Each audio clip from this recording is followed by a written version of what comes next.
ഇന്ത്യയുടെ സമകാലിക സംഗീത ലോകത്തെ പുനർനിർവചിക്കുന്ന വേദിയായ കോക്ക് സ്റ്റുഡിയോ ഭാരത് അതിന്റെ സീസൺ 3ന്റെ ഭാഗമായി ഏറ്റവും പുതിയ ട്രാക്കായ തലൈവൻ ഒരുവൻ പുറത്തിറക്കി. സംഗീത സംവിധായകൻ സന്തോഷ് നാരായണന്റെ സർഗാത്മക കരുത്തുകളെയും ഹിപ്പ് ഹോപ്പിൽ നവീനത കൊണ്ടുവരുന്ന ROSPDP എന്നിവരെയും ഇന്ത്യൻ കോറൽ എൻസിമ്പിളിന്റെ മഹനീയതയെയും ഇവിടെ ഒരുമിച്ച് കൊണ്ടുവരുന്നു. പ്രാദേശിക ശബ്ദങ്ങളെ അവയുടെ സ്വത്വത്തിൽ വെള്ളം ചേർക്കാതെ ഒരു ദേശീയ വേദിയിലേക്ക് കൊണ്ടുവന്നുകൊണ്ട് കോക്ക് സ്റ്റുഡിയോ ഭാരത് ഇന്ത്യയിലെ സംഗീത വൈവിധ്യത്തെ മുന്നോട്ട് നയിക്കുന്നത് തുടരുന്നു.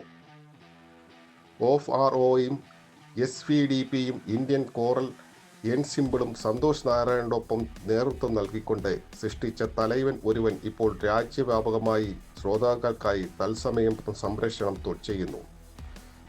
തമിഴ് സംഗീതത്തിന്റെ ശബ്ദവും ആത്മാവും ഉൾക്കൊള്ളുന്ന ഒരു ട്രാക്കാണ് തലൈവൻ ഒരുവനെന്നും സംഗീത സംവിധായകൻ എന്ന നിലയിൽ പാട്ടിന്റെ വികാരങ്ങളിൽ സത്യസന്ധതയും ഉദ്ദേശത്തിൽ കരുത്തും നിലനിർത്തുന്നതായിരുന്നു എൻ്റെ ശ്രദ്ധയെന്നും സംഗീത സംവിധായകനും ഗായകനുമായ സന്തോഷ് നാരായണൻ പറഞ്ഞു. തലൈവൻ ഒരുവൻ യഥാർത്ഥത്തിൽ ഒരു തമിഴ് ഹിപ്പ് ഹോപ്പ് ആണെന്നും കോക്ക് സ്റ്റുഡിയോ ഭാരതുമായി ചേർന്ന് പ്രവർത്തിക്കുന്നതിലൂടെ ആ ശബ്ദത്തെ ഒരു പ്രാദേശിക വേദിയിൽ നിന്ന് ദേശീയ വേദിയിലേക്ക് അതിൻ്റെ കാതൽ മാറ്റാതെ കൊണ്ടുവരാൻ കഴിഞ്ഞുവെന്നും SVDP പറഞ്ഞു.